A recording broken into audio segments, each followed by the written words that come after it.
Yeah, the next topic is very interesting. It's a case study of a research about how to balance the triangle: philosophical authenticity, financial sustainability, and education excellence. And this was conducted in Al-Zuhri Institute in Singapore, where they are studying the minority in a larger context and all of that. So instead of going further, I would like to invite Masuddin Sharifuddin. He has got masters in philosophy. Yes, it's not a doctor in philosophy. So I was a little confused here. But then he has got a lot of degrees from University of Technology in Malaysia, bachelor's degree in Islamic revealed knowledge and heritage. And the most interesting part is his interests include Islamic thought, philosophy of education, and the renewal of knowledge in contemporary context. Very relevant for the day, Brother Masuddin.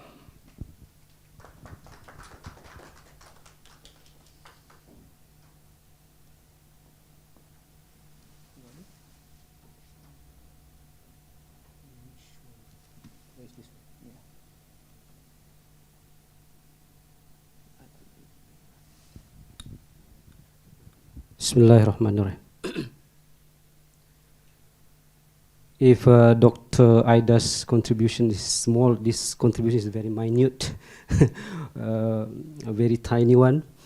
So, Assalamu alaikum warahmatullahi ta'ala wabarakatuh. Alhamdulillah Rabbil Alamin, afdalus salatu wassalamu ala Sayyidina wa Habibina Shafi'ina Muhammadin wa ala alihi wa sahbihi Rasulullah ajma'in, amma ba'd. Rabbi shrah li sadri wa yassir li amri wahlul 'uqdatam min lisani yafqahu qawli. Inshallah, this is the second last session for us, the last day. I hope we still have energy to have this session, to look at into how the balance to meet the needs of the schools in a country where there is no natural resources, depending 100% on the human resources, and to stay in the toe of maybe environment full of the regulations. Okay. Okay, so basically this research comes about thought experiment, looking back, from I'm a kampung boy. So in Malay, village is called kampung. So if there is a word kampung boy, meaning that a village boy. So these are, if we heard about, we listened to about these 3 days about Tajdeed, right? If we look at this journey, that's how Tajdeed comes through my life, my understanding renewal, keep renewing about Islamic educations. First, at the kampung, how we learn Quran, for example, we go to the teacher. Even my mother actually teaching me the Quran. I never go to the Islamic schools to teach the Quran. So basically, after that, I go to the pesantren. Pesantren is a Islamic boarding school, right? And the community support, this include communal provisions, charitable endowments, local fundraising efforts. I still remember my principal gave me an envelope, right, asking me to fill up with cash when I come back after the after the school holiday, right? And I go to Malaysia. That's my mindset, my understanding about Islamic education change, because I found that Islamic education there is fully funded by the government, patronized by the government. So the imam also is paid from the government pocket.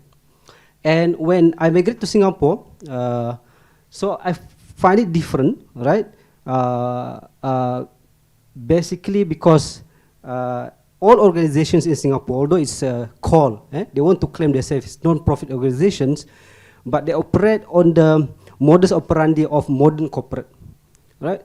They want to claim themselves as non-profit organizations, but actually the way they run themselves is actually profit organizations. So there is this paradoxical, difficult to understand the people who are actually not from within Singapore. Okay. So let's do this. We imagine Islamic education institutions in the heart of modern Singapore, cosmopolitan Singapore. This institution operates without direct government subsidies, right? It is also subject to various strict regulations. I think anyone went to Singapore before? All right, Alhamdulillah, Alhamdulillah. What's your experience in Singapore? Wonderful. Anyone else saying about maybe Singapore is fine country? All start with no. No spitting, no smoking, no chewing gum, no religion in public sphere. All right. But if religion doing good to the society, right, that religion, although you cannot say in public, but quietly they will support you. Right? They will not support you in public, but if that religion, the values of the religion, can do something for the development of society that's and in line with the national development, they will support the effort, the initiative. All right. So we have these multidimensional constraints, right? Islamic education institutions operating in secular, non-Muslim majority states face a multidimensional set of structural and ideological constraints. Singapore is very secular country, but not like France in that sense. They want to see themselves as a secular. Alami Musa said, soft secular. Secular in terms of building the bridge, not building the brain. Sorry, go back. So this includes regulatory limitations, economic pressures, and epistemological friction between Islamic worldviews and secular norms of governance. So we have two schemes to regulate Islamic education in Singapore. We have ARS, Asatiza Recognition Scheme, and IACP, Islamic Education Providers, Centers and Providers. These two schemes is licensed under MUIS, Majlis Ugama Islam Singapore, Islamic Hub. But if you want to download your license, you need to go to the government website. Yep. So yes, so I'm from the thought experimentations that I've done myself, because I've involved in managing the Zuhur itself. So I hope that I'm not biased.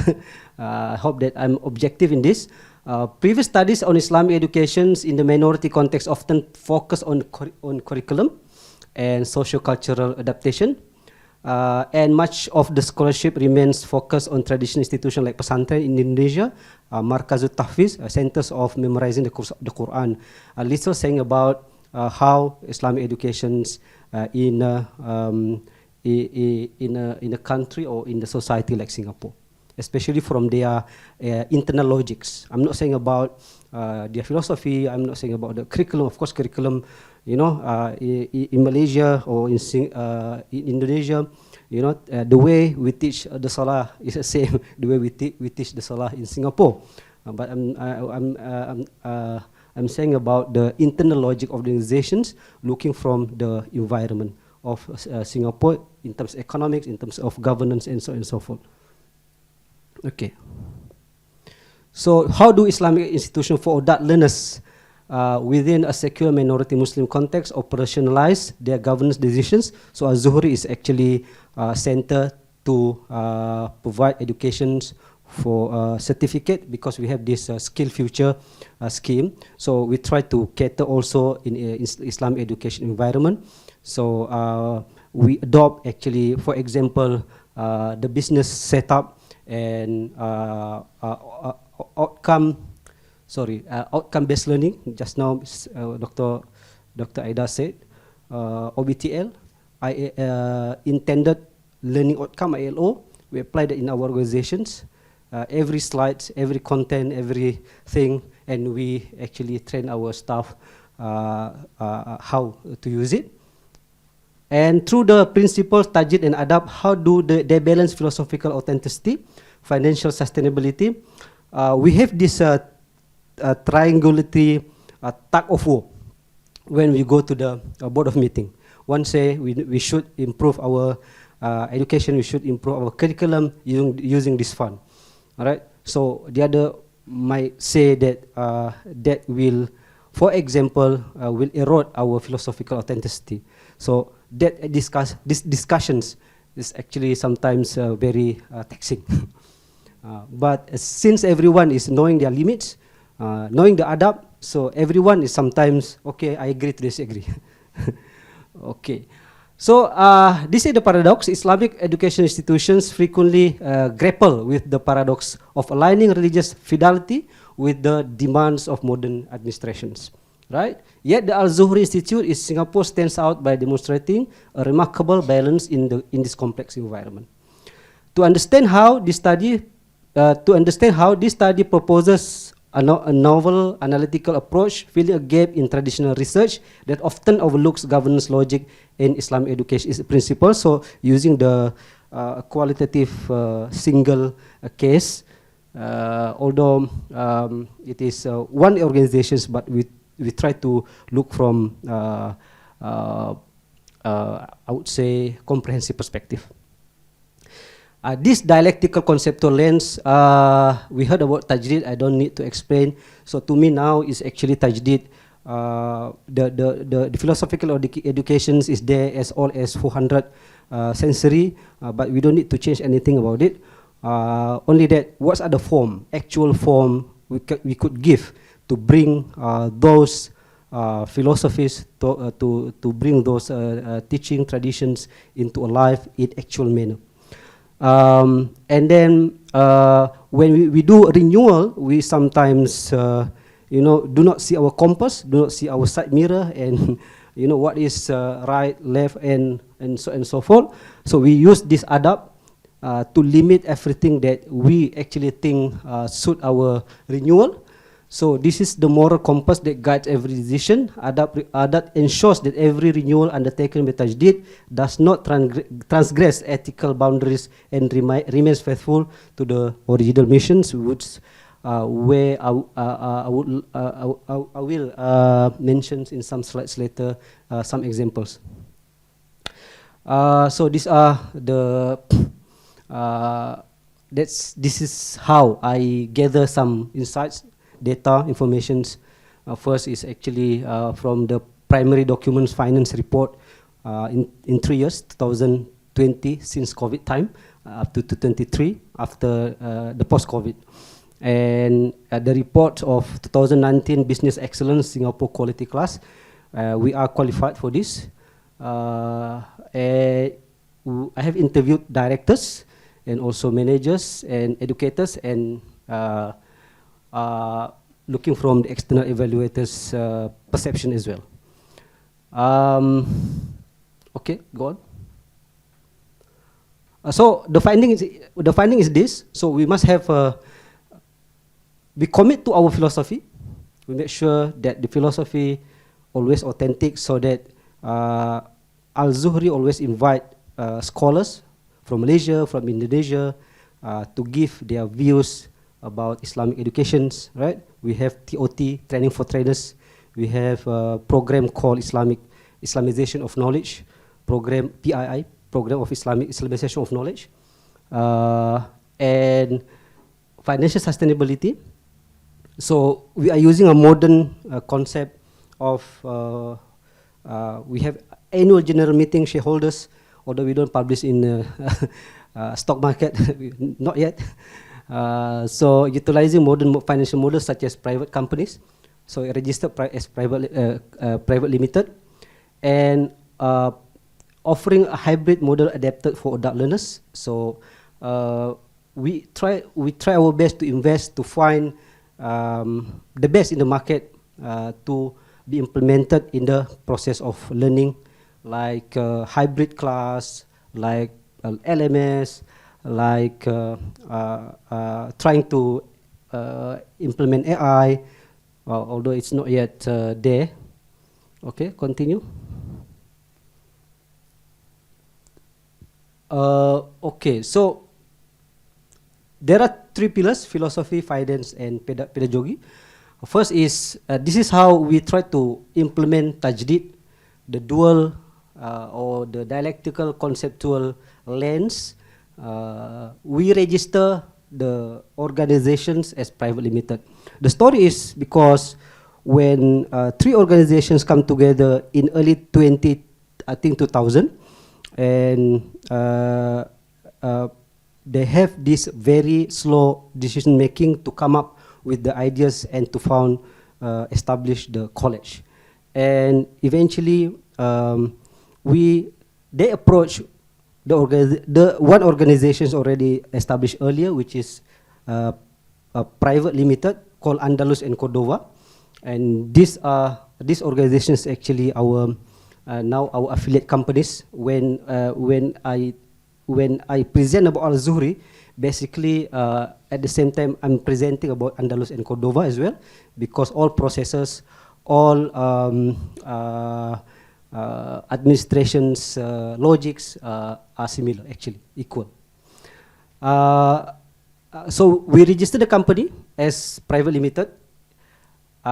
It's not a secular concessions, but a strategic reform to achieve their educational aspirations. This enable us to operate legitimately, okay, within the Singaporean system, right? So we are actually paying a tax. Our fees is actually taking 9% from the fees that students pay, 9%. And that 9% later we pay to the government. So we are actually tax collector. Yeah. But at the same time, because of that logic, we actually can get the grants from government. For example, want to improve our HR part. We have done it before. CDG Corporate Development Grant, CDG. For example, we want to improve our IT part, so we can engage a consultant, and this consultant will manage and get the grants from the government. Yeah. And Adab in Action, a Zuhri Advisory Board comprises respected religious and academic figures, reflecting deference to local leadership and global intellectualism. The refusal of to place market efficiency above spiritual objectives is a form of filtering based on adab. So basically, they have an agency to reject whatever that's not in compliance with the missions of the organizations.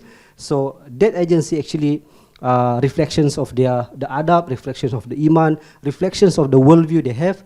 So where that worldview comes from their, of course, training, because some of them are graduated from ISTEC before, some of them graduated from Islamic University, Medina, and Al-Azhar, and so on and so forth. Continue.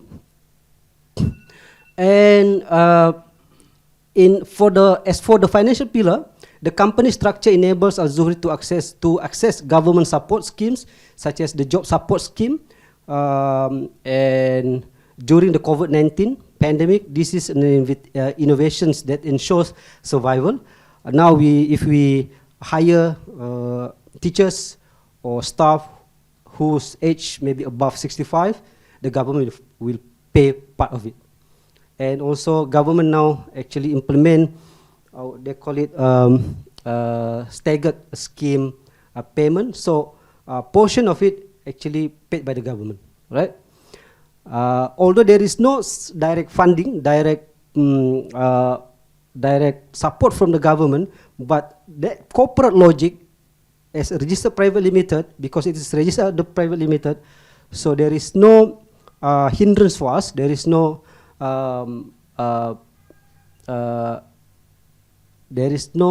legal framework to say that no to us when we apply that grant, right? Although profits reach, for example, 3,000 Singapore dollar in 2020, it was not. It is not the primary goal. So the money was reinvested in staff development and programs. So it comes back to actually to improve our capability as teachers, as administrators. As for teaching professionals, right? Azuri offers modular programs, online options, and multiple language, Malay, Arabic, English, for adult learners. This allows them to remain relevant in the market. When COVID comes, Alhamdulillah, we are ready. 5 years ahead, we have discussed about that. So we take all the resources to go online. Before that? Okay, so basically 3R, resources, reinforces, reputations. So we have resources. In order to achieve that, to gain the reputations, we need to we need to adapt, we need to commit to tajdid and adapt at the same time. The dual or the dialectical conceptual lens, that from we have a strong philosophy and then financial sustainability and excellence pedagogy. Okay, thank you very much. But this lies all in the leaders who are having the values of Islamic worldview.